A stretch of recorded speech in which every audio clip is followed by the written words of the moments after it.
आज इतने पेठा आ गए हैं हमारे पास कि हम भी एक दुकान खोल सकते हैं अपनी।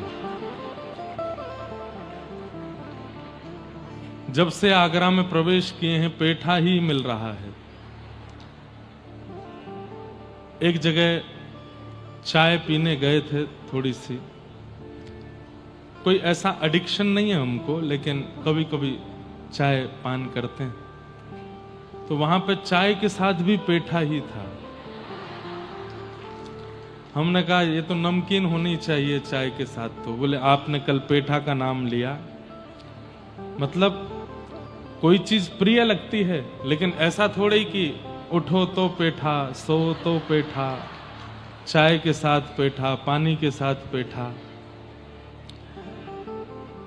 लेकिन एक बात बताएं, इससे एक चीज समझ आती है कि संसार की अगर कोई वस्तु है, उसका 24 घंटा सेवन यदि आप करोगे तो थोड़ी देर बाद उस वस्तु को देखने की भी इच्छा नहीं होगी। लेकिन हमारे गोपाल जी ऐसे हैं, सुबह उठो तो गोपाल जी, रात में सो तो गोपाल जी, भोजन करो तो गोपाल जी, स्नान करने जाओ तो गोपाल जी, कहीं कार्य पर निकलो तो गोपाल जी। जिस देश में, जिस वेश में, परवेश में रहो, राधा रमण, राधा रमण, राधा रमण कहो। जिस रंग में, जिस ढंग में, जिस संग में रहो, राधा रमण, राधा रमण, राधा रमण कहो। जिस काल में, जिस चाल में, जिस हाल में रहो, राधा रमण, राधा रमण, राधा रमण कहो। और सबसे बड़ी बात, हर स्थिति में राधा रमण जी के रहो, राधा रमण जी को देखो, राधा रमण जी को गाओ, फिर भी इनसे उबोगे नहीं। जिस वस्तु का अति दर्शन, अति सेवन, अति भोग और अति स्मरण उनके प्रति प्रेम को, इच्छा को घटने ना देता हो, वही वस्तु वास्तविक है। और जिस वस्तु का अति दर्शन, अति स्मरण, अति भोग उसके प्रति प्रेम को घटा दे, वही संसारी है। प्रैक्टिकल करके देख लेना। कोई बहुत सुंदर है, देखते रहो थोड़ी देर। पता है एक चीज और होती है, प्रेम तो घटता ही है बहुत देर तक देखने के बाद, और फिर थोड़े समय बाद उसमें दोष और दिखने लग जाते हैं। संसार की ऐसी ऐसी भावना है कि आप ये हेलीकॉप्टर थोड़ी देर के लिए नीचे उतार दीजिए जो बीच में उड़ रहा है, नहीं तो कोई इस पर बैठ करके ताजमहल चला जाएगा। बस बैठा दो इनको। और ये जिम्मेवारी हमारे भक्ति पथ के कैमरा वालों की है कि कथा के बीच में व्यास जी को डिस्टर्ब ना हो। इसको उतार दो थोड़ी देर। सब लोग इधर देखो। हाँ, कुछ भाव हम कुछ सोच के थोड़ी आते हैं कि आज क्या बोलना है। माहौल बुलवाता है, प्रकृति बुलवाती है, हवा बुलवाती है, यहाँ के लोगों की मनस्थिति बुलवाती है। इसलिए वो फिर आना चाहिए जो मन से आवे।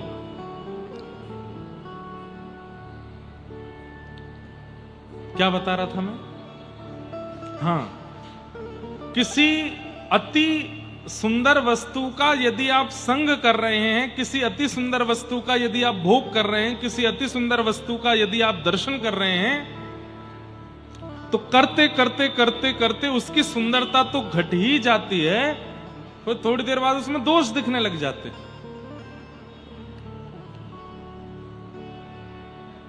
ब्याह से पहले पति बहुत बढ़िया लग रहे थे, नारायण जैसे बिल्कुल, इनमें तो कोई दोष ही नहीं है, मेरे पति परमेश्वर हैं, मेरे पति सबसे बढ़िया हैं। लेकिन ब्याह होने के ठीक बाद से उनका स्वरूप घटने लगता है। अब जो पहले बार बार कहते थे कि वीडियो कॉल करके दिखाओ कहां हो, कैसे लग रहे हो, अब वो बगल में बैठे हैं तो देखने की इच्छा नहीं है, क्योंकि अब भोग हो चुका है, अब नेत्र ऊब चुके हैं। और फिर धीरे धीरे स्थिति ये बनती चली जाती है कि होते होते होते अब उनमें दोष दिखने लगते हैं। शादी से पहले थोड़ी पता था कि ये 3 दिन नहाते ही नहीं है। संसार की हर वस्तु, हर एक वस्तु, उसका यदि अति सामीप्य और सीमा से ज्यादा यदि वो प्राप्त होती है तो उसमें उसके प्रति भोग तो कम होता ही है, उसमें दोष भी दिखने लगता है। लेकिन ठाकुर जी की संबंधी हर वस्तु, उसका जितना सेवन करोगे उतना रस बढ़ता चला जाता है, दोष तो क्या और ज्यादा गुण दिखने लगता है और ज्यादा प्रेम रस लगने लगता है। इसलिए राधा रमण राधा रमण राधा रमण कहो, जिस देश में जिस वेश में परवेश में रहो, राधा रमण राधा रमण।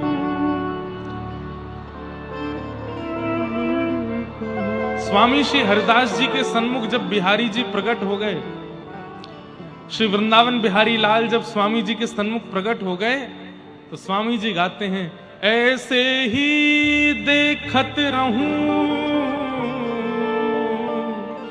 तो मैं जन्म सफल कर मानूं, मैं आपको ऐसे ही देखता रहूं। हे श्याम सुंदर, अंतिम श्वास तक आप मेरे नेत्रों के सामने विराजे रहे और मैं आपके दर्शन करता रहूं। क्यों?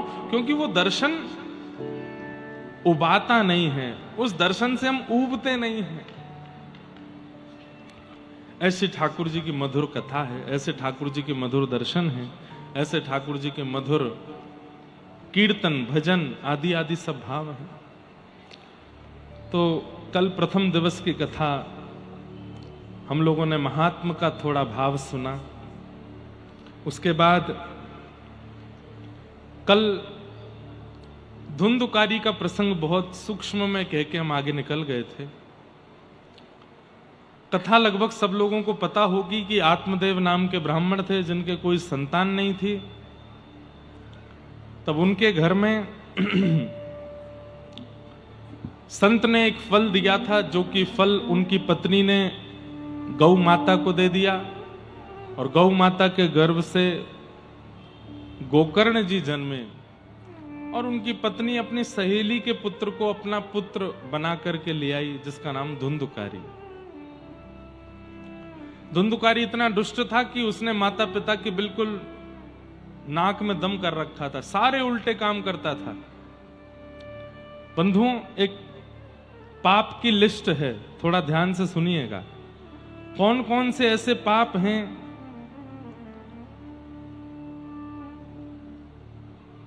जिनको करने वाला यदि भागवत की कथा नियमित रूप से सुन ले तो श्रीमद् भागवत जी उसको पाप मुक्त कर देती है। अच्छा, एक मेरी बात सुनिएगा, पाप मुक्त होने का मतलब ये नहीं होता कि हमने जो किया उसके जो दोष हैं वो खत्म हो जाएं और हम पवित्र हो जाएं। पाप मुक्त होने का मतलब है जो पाप हुआ है वो दोबारा ना हो, वो दोबारा ना बने, उसको पाप मुक्ति कहते हैं। पूर्व का नष्ट नहीं होगा, वो तो भोगना पड़ेगा आपको, लेकिन दोबारा ऐसा ना हो, इसको पाप मुक्त कहते हैं।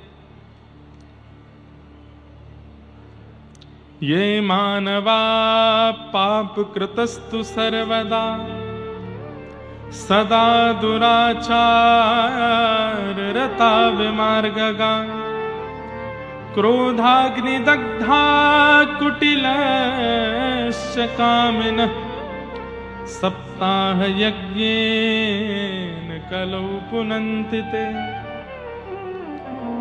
अब यहां कुछ पाप के नियम पाप बताए हैं, ध्यान से सुनना। कौन कौन से? ये मानवा पाप कृतस्तु सर्वदा सदा दुराचार। एक पाप होता है दुराचरण। दुराचरण मतलब आप दूसरे को पाप करता हुआ देखते हो तो आपके मन में इच्छा होती है मैं भी करके देखूं। किसी को धुआं उड़ाता देखते हैं तो सोचते हैं हम भी करके देखें, बढ़िया आनंद आएगा। किसी को गलत करता देखते हैं तो लगता, ऐसा मन में भाव आता है इसको अच्छा तो लग रहा होगा। ये दुराचरण पाप है। हम दूसरे को देख करके अपने आचरण में लाने का प्रयास करते हैं, वो दुराचरण पाप है। सदा दुराचार रता विमार्ग का। दूसरा पाप क्या है? बोले जिस मार्ग पर जाने से माता पिता गुरु आचार्य सबने मना किया फिर भी उस मार्ग पर चलते हैं। मार्ग मतलब वो क्रिया, वो सोच, वो व्यवहार जिसके लिए सबने रोका है, हम फिर भी जानबूझ के अपने सुख के लिए उसको करते हैं, वो दूसरा पाप है। क्रोधाग्नि दग्धा। तीसरा पाप क्या है? बोले भयंकर क्रोध में रहना। भयंकर क्रोध किसको कहते हैं? सब लोग ध्यान से सुनिए। भयंकर क्रोध किसको कहते हैं? कि इतनी सी बात पर भी इतना चिल्लाना, इतना लड़ना, बर्तन तोड़ रहे हैं, एक दूसरे का मूड पकड़ के मार रहे हैं, गालियां दे रहे हैं, बहुत अपशब्द बोल रहे हैं। एक तो ये भयंकर क्रोधी व्यक्ति में एक तो ये आते हैं। दूसरे कौन आते हैं? जो एक बात को लेके महीनों तक गुस्सा रहते हैं। आज भी गुस्सा है, कल भी गुस्सा है, परसों भी गुस्सा है, 1 महीना 2 महीना 6 महीना तक गुस्सा ही नहीं जा रहा है। अरे क्या बताएं, प्राण निकल गए लेकिन अपना क्रोध नहीं छोड़ा। ये भी भयंकर क्रोधी माने जाते हैं और ऐसे लोगों को भी पापी माना जाता है। संसार में कोई भी ऐसा नहीं है जो कुछ गलत ना करता हो, ये लिख लीजिएगा। सबसे गलतियां होती हैं और क्षमा करना ये आपका स्वभाव होना चाहिए। ठीक है, क्रोध करके हम कई बार सामने वाले को समझाते हैं कि भाई देख हम तुझसे नाराज हो रहे हैं, सुधर जा। लेकिन वो व्यक्ति बार बार क्षमा मांग चुका है, आपके सामने नतमस्तक हो चुका है, उसके बाद भी आप उसको क्षमा नहीं कर रहे हो, ये पाप है।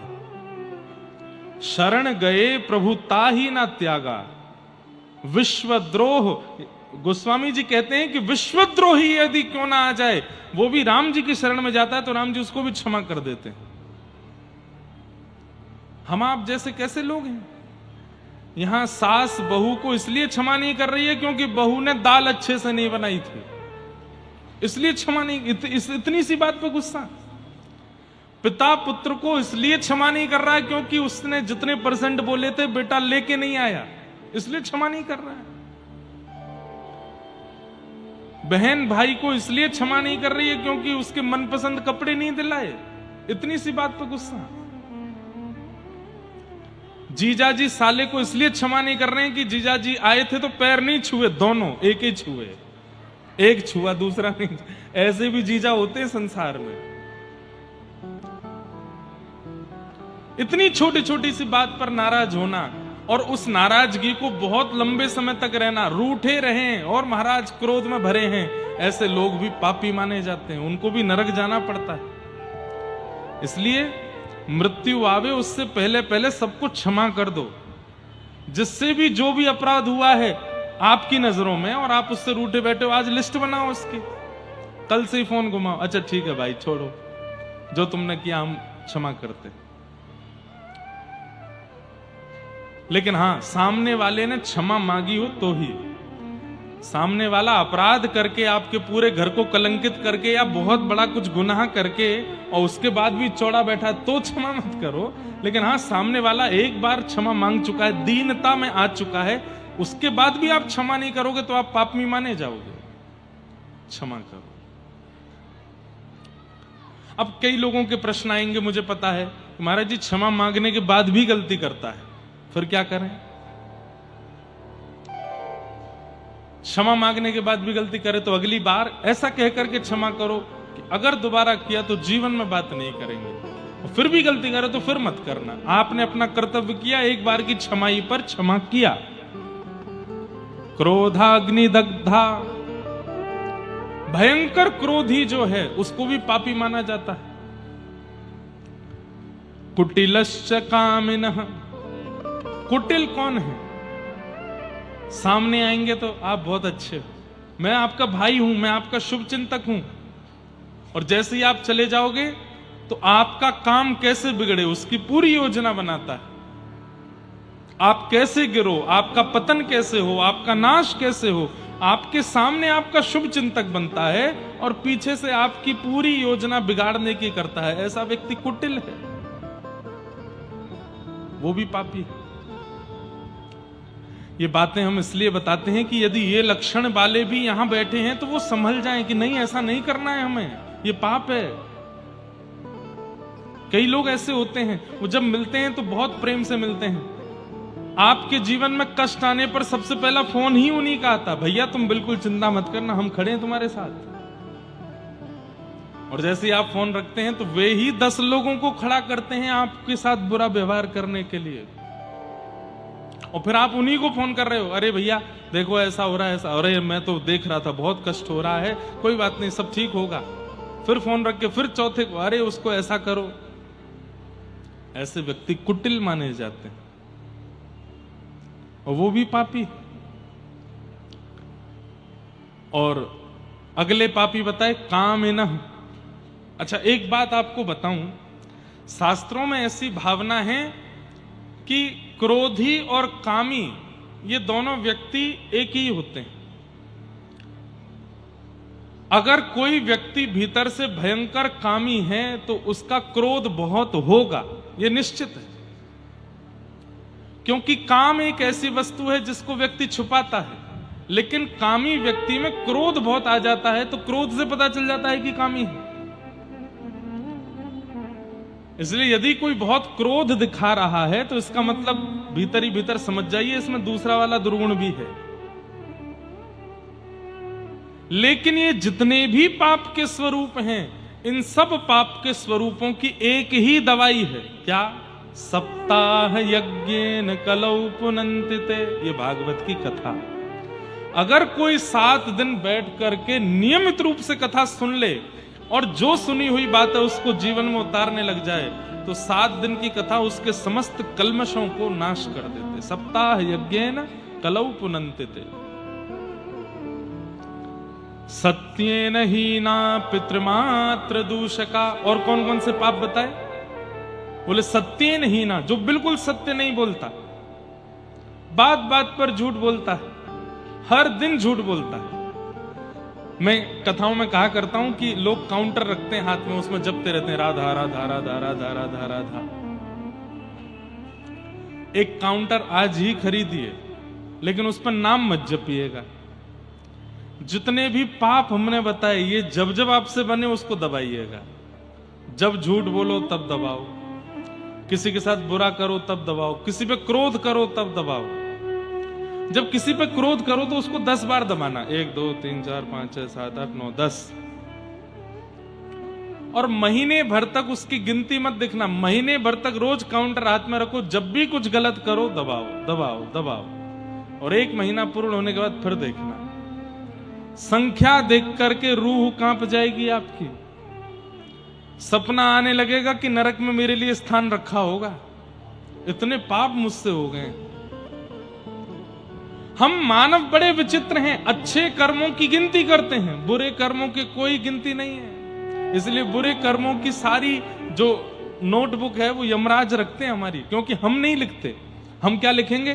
गंगा जी कितनी बार नहाए, बद्रीनाथ कितनी बार जा चुके हैं, गिरिराज जी की हर महीना परिक्रमा लगाते हैं, राधा रमण राधा वल्लभ बिहारी जी में फूल बंगला बनवाते हैं, इतनी कथा करवा चुके हैं, इतने यज्ञ हुए हैं, शंकर जी पर हर सोमवार अभिषेक करने जाते हैं। ये सारी गिनतियां हमारी रहती हैं, लेकिन बुरे कर्मों की कोई गिनती नहीं है हमारे पास।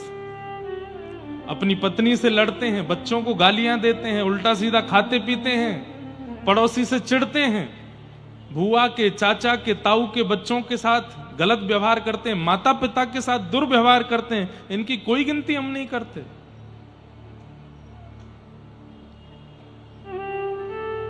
हमारे सूरदास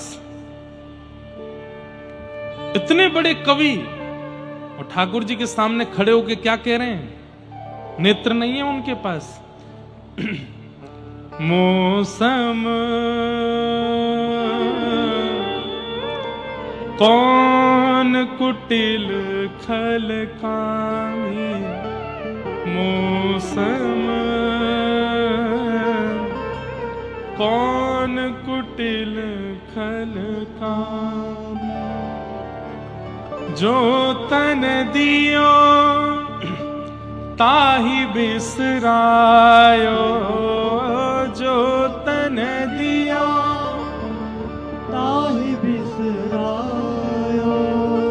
ऐसो नमक हरामी, ऐसो नमक हरामी, मौसम कौन कुटिल खल कामी, मौसम कौन कुटिल खल कामी। ये तो स्वरूप है कि जो भक्ति पथ पर होगा ना, उसके अंदर दीनता बहुत होगी, झुकना बहुत आता होगा उसको। मैं गिरिराज जी की दंडवती परिक्रमा कर रहा था कुछ साल पहले, तो हमारे गिरिराज जी में 3 बाबा हैं। सब लोग इधर देखो, ध्यान से सुनो। वो एक दूसरे का हाथ पकड़ करके 3 परिक्रमा लगाते हैं। 3 परिक्रमा गिरिराज जी की पर डे लगाते हैं। मतलब 24 घंटे में से कम 18 से 20 घंटे केवल परिक्रमा चलती है। 2 घंटे में स्नान करना, सोना, खाना, पीना, सब कुछ। 24 घंटे हैं, उसमें से 18 से 19 घंटे परिक्रमा और 3-4 घंटे में स्नान करना, सोना, खाना, सब कुछ। आज भी जब मैं दंडवती करता था तो पीछे से आ जाते थे और पीछे से मेरे चरण छूते थे। मैंने कि बाबा आप मुंह पे काय को पाप चढ़ाए करो, आप दिन भर में 3 परिक्रमा करते हैं, मतलब महीने की 90 परिक्रमा होती हैं आपकी गिरिराज जी की। आप चलते फिरते साक्षात गिरिराज जी हो, मेरे पाम काय को छुए करो। तो नेत्र में आंसू भर लाते और बोलते, बंगाली थे ना, तो कहते तुम ही ब्रजवासी, तुम ब्रजवासी हो, हम पर देह हमारा ब्रज का नहीं है और तुम्हारा तो जन्म ही यही हुआ है। तुम नित्य परिकर हो ठाकुर जी के। व्रज में जो भी जन्म लेता है वो ठाकुर जी का ही सखा है, ठाकुर जी का। यत्र प्रविष्टो सकलोपि जंतु आनंद सच्चित घनताम उपैति। व्रज 84 कोष के भीतर जिसका जन्म हो जाता है वो सच्चिदानंद भगवान का ही स्वरूप है। इसलिए हम तुमको प्रणाम करते हैं। बताओ इतनी बड़ी सेवा करने वाले में कितनी दीनता। हम यहाँ महीना में 1 परिक्रमा लगा जाते हैं तो सबको बताते घूमते हैं, हर महीने गिरिराज जी जाता हूं। धूप हो, ताप हो, बारिश हो, बादल हो, आंधी हो, तूफान हो, घर में कोई घटना हो, शादी हो, मैं गिरिराज जी नहीं छोड़ता महाराज जी, हर महीने जाता हूं। 1 परिक्रमा का अभिमान आ जाता है। वो 3-3 परिक्रमा पर डे लगाने वाले क्या कह रहे हैं? हम ब्रजवासी नहीं, तुम ब्रजवासी, इसलिए तुम्हारी चरण रज अपने माथे से लगाते। ये दीनता। एक बात याद रखिएगा कि आप कथा सुनने लगे हैं, तिलक लगाने लगे हैं, मां नाम करने लगे हैं, सत्संग करने लगे हैं, ठाकुर जी की घर में सेवा करने लगे हैं और दीन नहीं बन पाए हैं तो केवल कोरा नाटक कर रहे हो, आडंबर कर रहे हो, और या फिर ऐसा कह लो ठाकुर जी स्वीकार नहीं कर रहे हैं तुमको, क्योंकि वे स्वीकार करेंगे तो झुक जाओगे, दीन हो जाओगे। सब महान है, मैं अति दीन हूं, ऐसी भावना चित्त में आने लगेगी। कभी कभी हमको कथा करने से भी डर लगता है, क्योंकि कथा कराने वाले आयोजक में भी कई बार अभिमान आ जाता है। इतनी बड़ी कथा मैंने कराई, इतने लोगों को ज्ञान मैंने दिलवाया, इसलिए मैं बोलता रहता हूं, इसका भी अभिमान मत करना। मान नहीं, दीनता।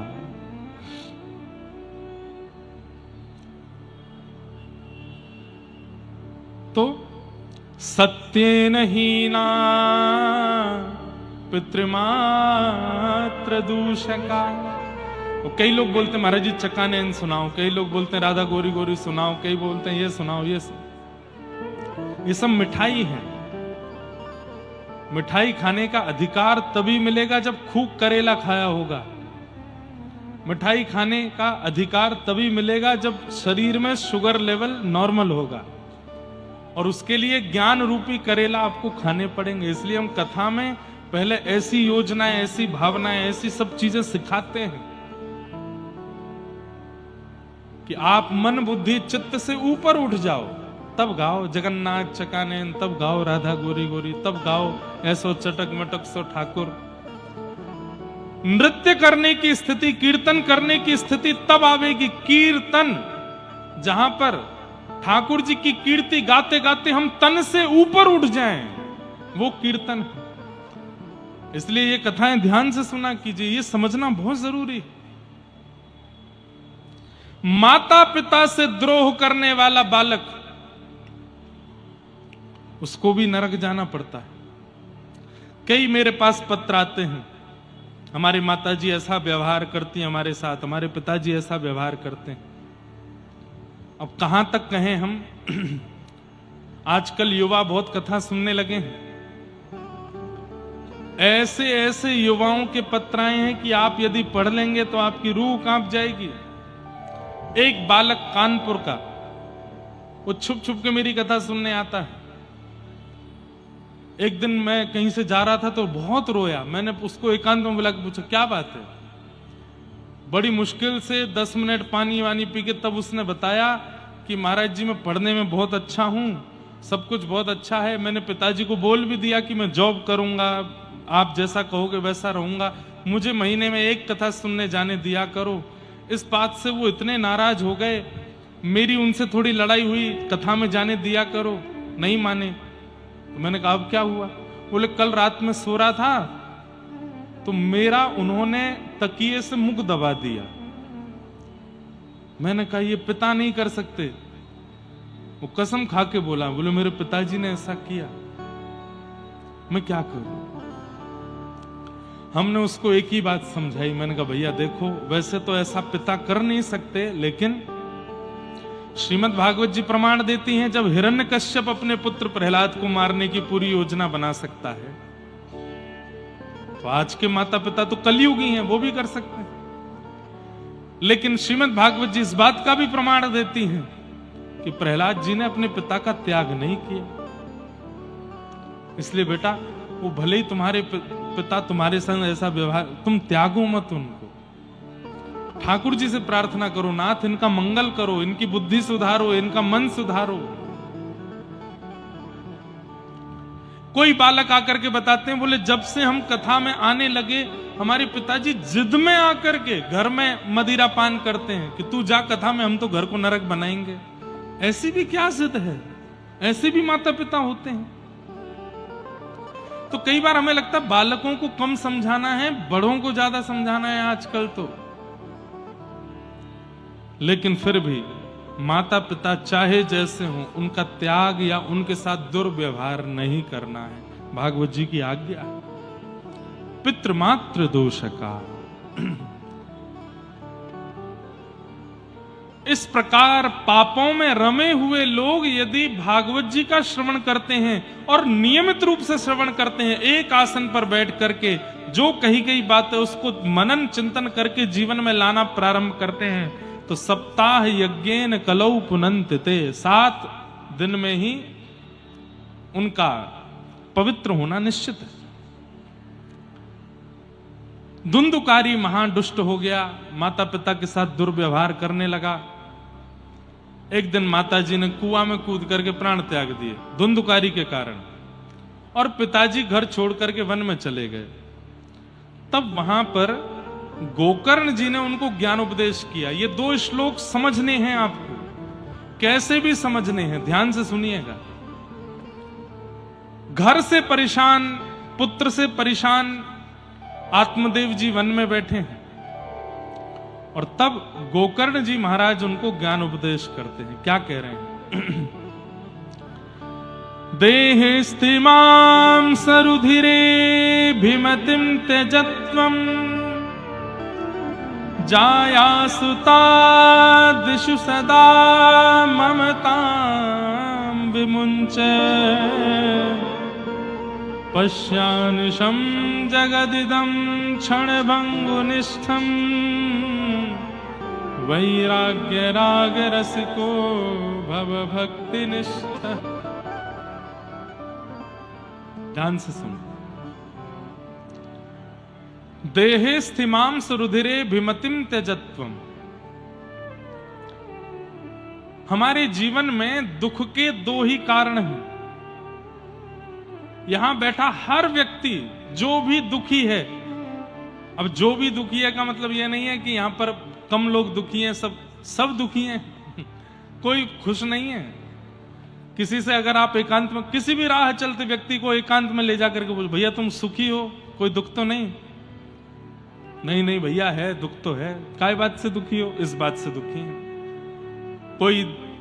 कोई तन दुखी, कोई मन दुखी, कोई धन बिन रहत उदास, थोड़े थोड़े सब दुखी, सुखी कृष्ण के दास, सुखी राम के दास, सुखी व्रज के दास। सब दुखी हैं संसार में, कोई प्रसन्न नहीं है। हर व्यक्ति के पास एक कहानी है और उसे लगता है मेरी कहानी से ज्यादा खतरनाक किसी की नहीं है, सबसे खतरनाक मेरी कहानी है।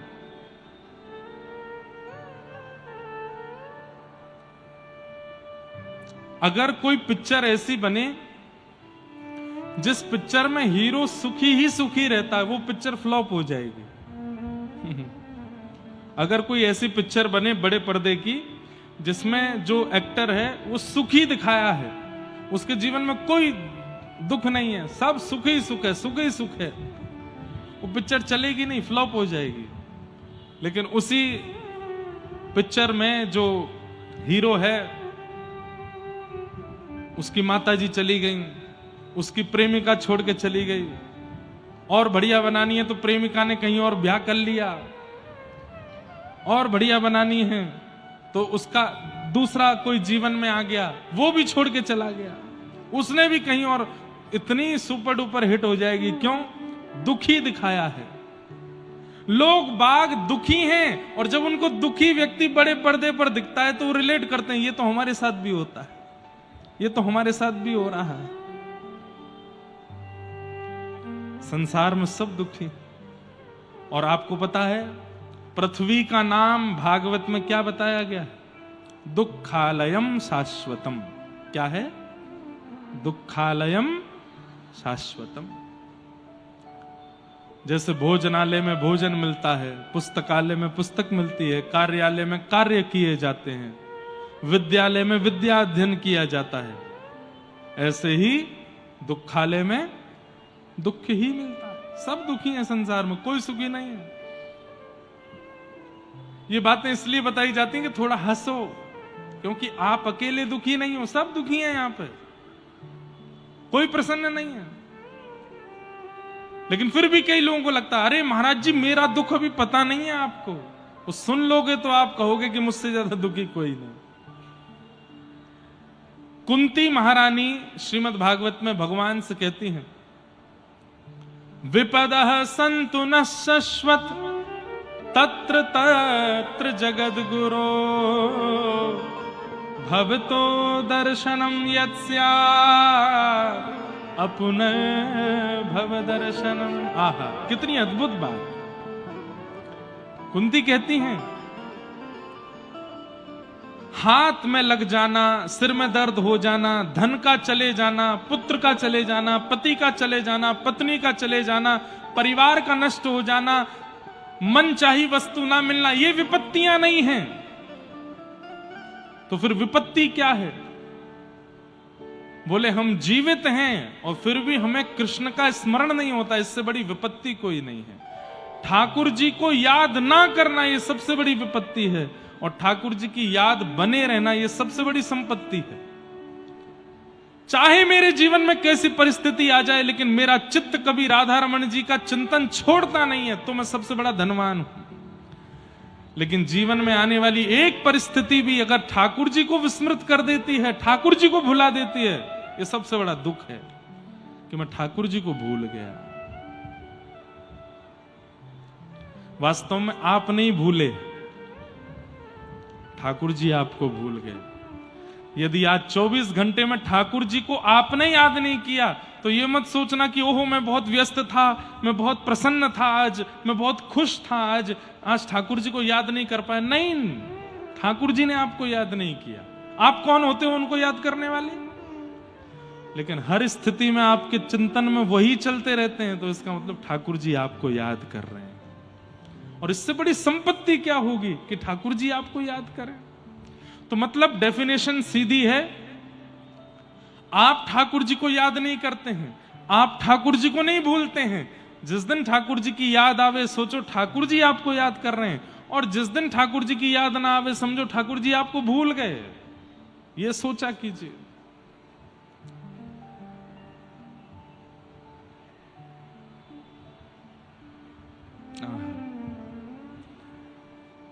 हमारे जीवन में दुख के दो ही कारण हैं, ध्यान से सुनिएगा। सब लोग इधर देखिए, बहुत ध्यान से सुनिए। और एक बात बताएं, कथा ना मौन रह करके सुना कीजिए। केवल कीर्तन और भजन गाने के अधिकार, अगल बगल वाले से ना बात करनी है, कोई आके कुछ बोले तो इशारा करो, बोलो नहीं, मौन रह के कथा सुनो। मौन से मनन बनता है, चिंतन। हम कथा से 1 घंटा पहले 1 घंटा बाद मौन रहते हैं, कुछ नहीं बोलते। और कहीं कहीं कथा होती है वहां तो पूरे दिन मौन। अभी मुक्तिनाथ में भी मौन था, मैं केवल कथा में बोलते थे, या कोई वैष्णव भक्त मिल जाए, संत मिल जाए, उनसे बोलते थे, बाकी मौन। मौन से बहुत विचार शुद्ध होते हैं, इसलिए मौन रह के कथा सुनो और ध्यान से सुनो। हमारे जीवन में दुख के 2 ही कारण हैं, पहला अहमता और दूसरा ममता। अहमता किसमें होती है, या अहमता का मतलब क्या होता है? मैं कुछ हूं, ये मानना, ये अहमत्व है। मैं आगरा का बहुत बड़ा सेठ हूं, मेरा इतने करोड़ का टर्नओवर है, मेरी पत्नी इतनी अच्छी है, मेरे बच्चे इतने अच्छे हैं, मेरा इतना बड़ा घर है, मैं बहुत बुद्धिमान हूं। अपने लिए बार बार सोचना कि मैं कुछ हूं, यह अहमत्व है। मैं कुछ भी नहीं हूं, सदा यही सोचो। अहमत्व कष्ट का पहला कारण, और कष्ट का दूसरा कारण क्या है? ममत्व। मेरी बेटी, मेरा बेटा, मेरा घर, मेरी मकान, मेरी गाड़ी, मेरा ये, मेरा वो। अहमत्व खुद पर होता है और ममत्व अपनों पर होता है, और ये 2 ही दुख के कारण है। तीसरा दुख का कारण हो नहीं सकता। वो व्यक्ति सदा सुखी जिसमें ना तो अहमत्व है और ना ममत्व है। एक दिन करके देख लो, एक दिन के लिए अहमत्व और ममत्व दोनों से ऊपर उठ जाइए। अहमत्व मतलब अपने आप को कुछ मत मानना, और ममत्व मतलब अपना कुछ मत मानना। उस दिन आप सबसे ज्यादा सुखी रहोगे, सबसे ज्यादा प्रसन्न रहोगे। आपसे ज्यादा खुश कोई नहीं होगा। और वही बात यहां पर गोकर्ण जी समझा रहे हैं। देहे स्थिमाम सरुधिरे भिमतिम त्यजत्वम। पिताजी, दुख का पहला कारण अहमत्व। अपने देह में, ये देह काय का बना है? मांस, रक्त, रुधिर, नस और ये त्वचा, इसका बना हुआ ये देह है। इसमें कोई ममता मत करो। अपने ऊपर अभिमान करने का अधिकार आपको तभी है कि यह देह आपकी मानता हो। आज अपने देह को बोल के देखिए, ए भाई, तू 28 साल का हो गया, तूने जब कहा तेरे को पेठा खिलाया, गुलाब जामुन खिलाया, झालमुड़ी खिलाई, और बताओ क्या खिलाया? छोले भटूरे खिलाए, और क्या खिलाया? छोले कुलचे खिलाए। मथुरा में क्या मिलता है? कचौड़ी खिलाई, और बेड़ई खिलाई, आलू की सब्जी खिलाई। तेरे को इतना कुछ खिलाया, तूने जो ब्रांड के कपड़े बोले वो तेरे को पहनाए, तूने जो ब्रांड के शूज बोले वो तेरे को पहनाए, तैने जैसी घड़ी बोली वो पहनाए, कान में कुंडल, नाक में क्या पहनते हैं वो नथनी, गले में हार।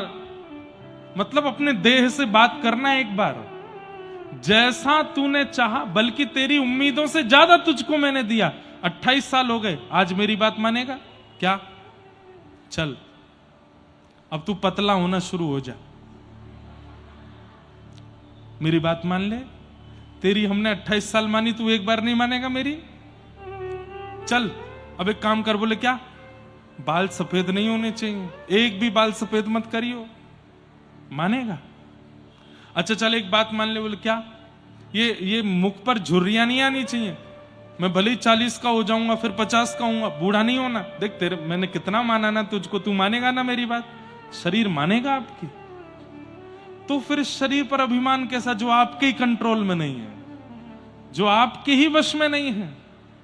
मोटिवेशन के लिए जाते हैं लोग, मेडिटेशन के लिए जाते हैं लोग, बड़े बड़े कैंप शिविरों में जाते हैं। क्यों? अपने मन को समझाने के लिए, अपनी बुद्धि को अपने कंट्रोल में करने के लिए, लेकिन फिर भी वश में नहीं रहता। जो आपके वश में नहीं है उस पर कभी अभिमान होगा आपको? कभी नहीं हो सकता। घर में लोग पेट रखते हैं, बिल्ली रखते हैं, कई लोग कुत्ता भी रखते हैं। वैसे मनाही है शास्त्रों में, नहीं रखना चाहिए, लेकिन फिर भी रखते हैं। उसको आप घर में तभी रखोगे जब वो आपकी माने।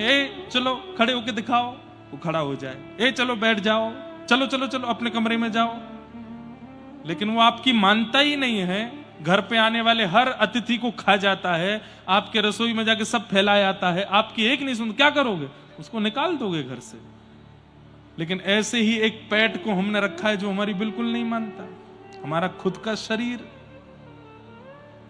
ये बूढ़ा भी होगा, मोटा भी होगा, शुगर भी बढ़ेगी, कोलेस्ट्रॉल भी बढ़ेगा, बाल भी सफेद कर लेगा, झुर्रियां भी, आपको एक दिन स्वरूप से कुरूप बना देगा। लेकिन फिर भी हम इस पर अभिमान ही किए रहते हैं। ये सबसे बड़ा अज्ञान है हमारा।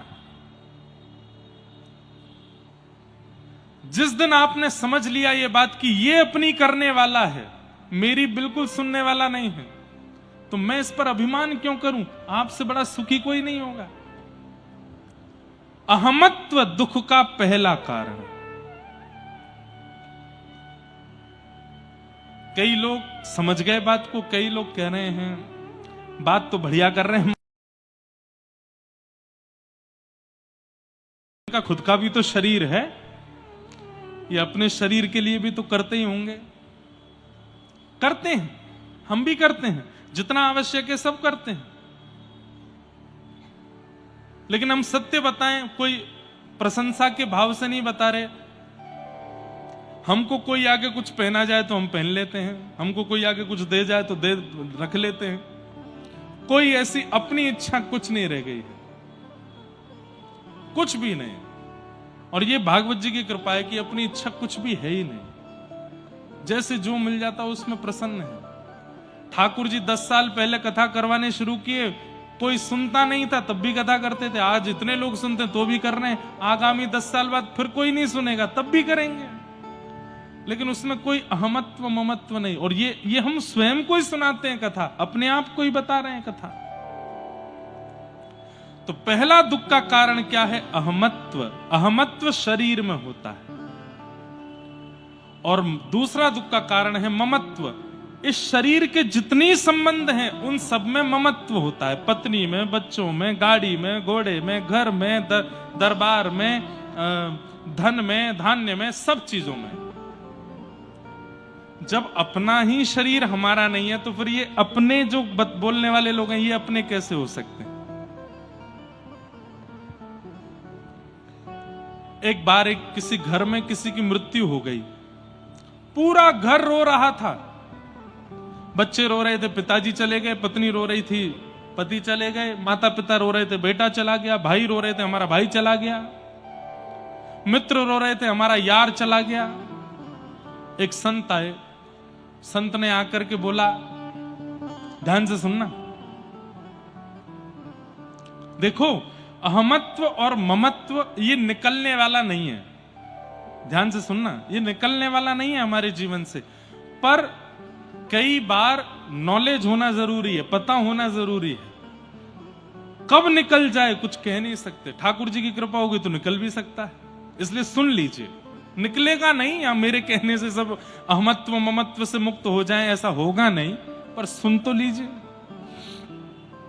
सब रो रहे थे।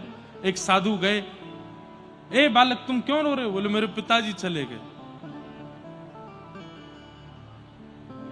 कहां चले गए? बोले भगवान के पास चले। तुम रो क्यों रहे हो? बोले मैं उनके बिना रह नहीं पा रहा। तो साधु ने अपने झोले में से जहर निकाल के, तुम भी खा लो, तुम भी चले जाओ उनके पास।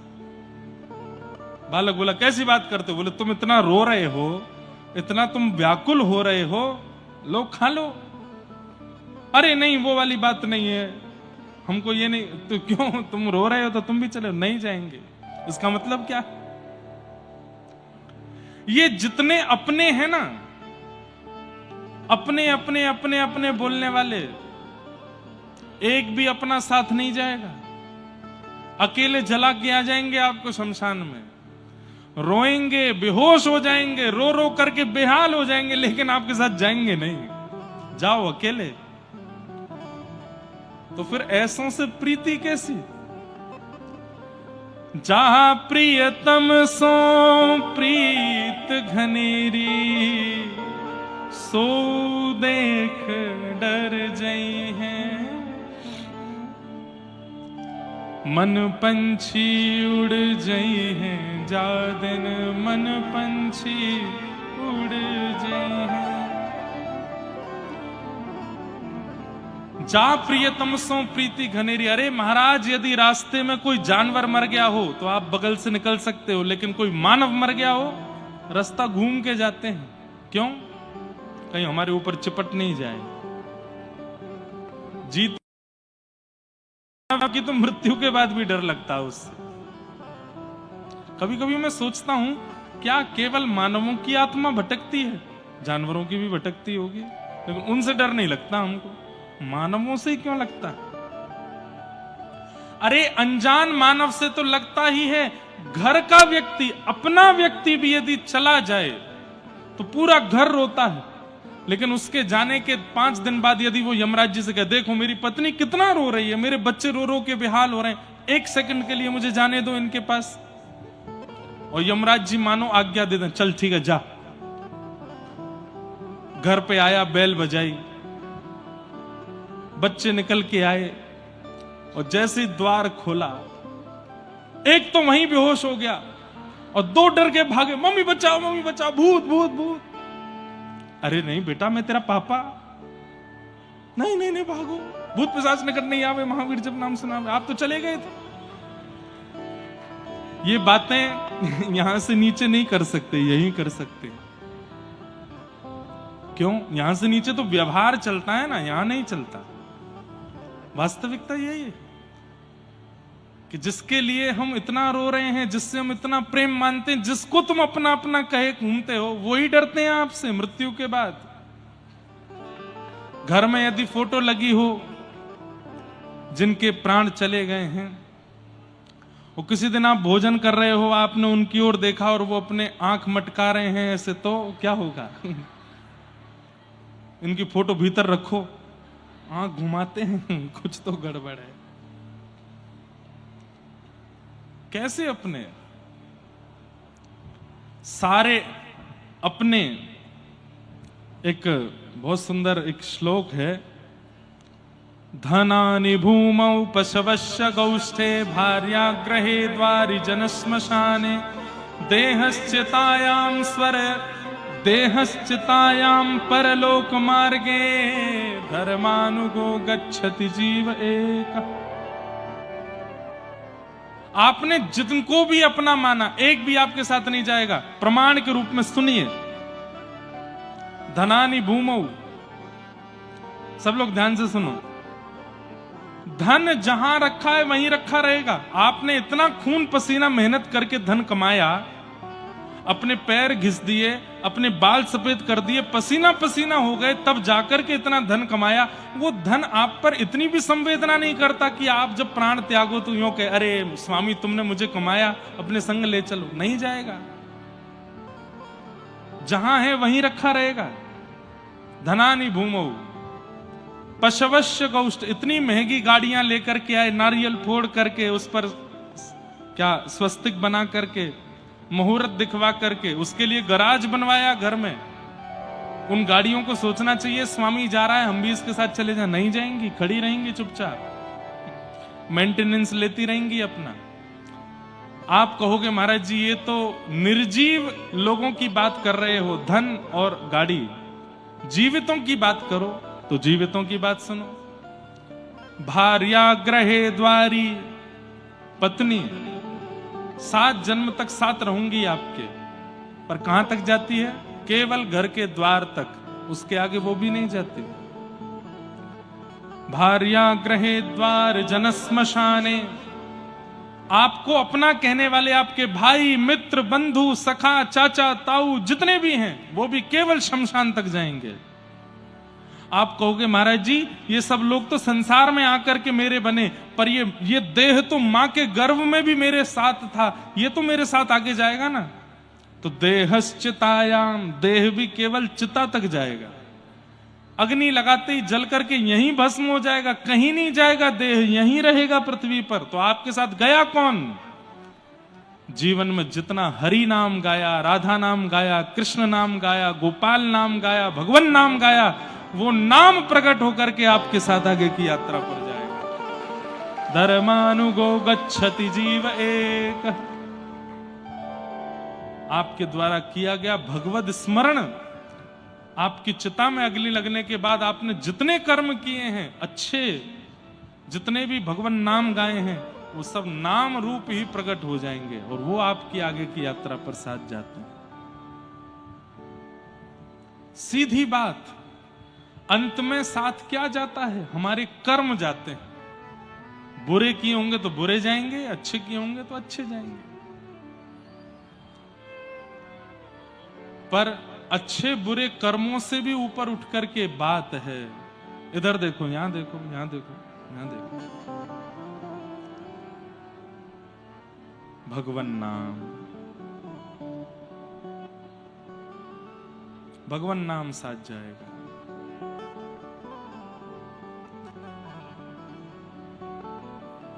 भगवान नाम साथ जाएगा।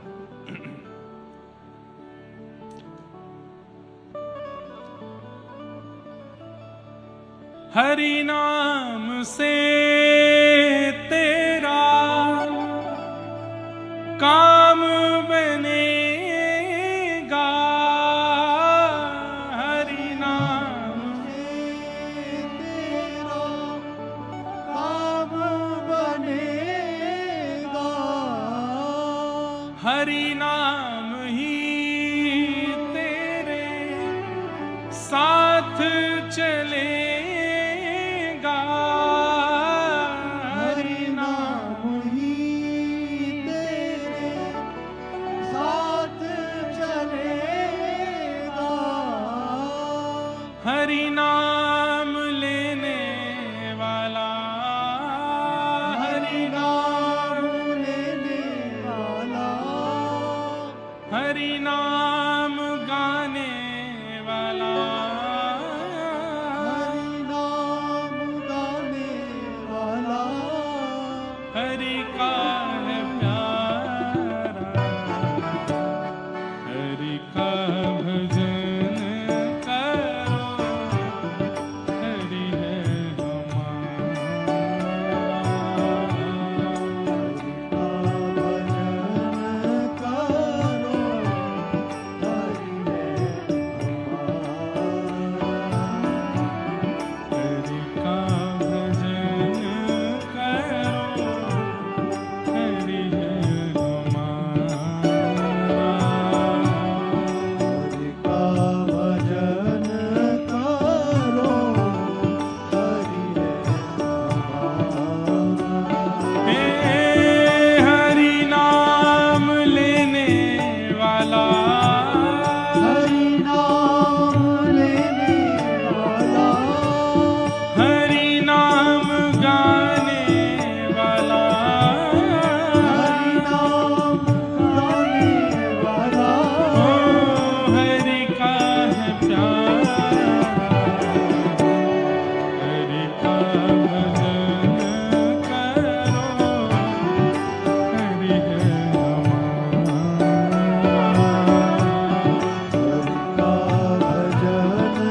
ताल बजा के करो।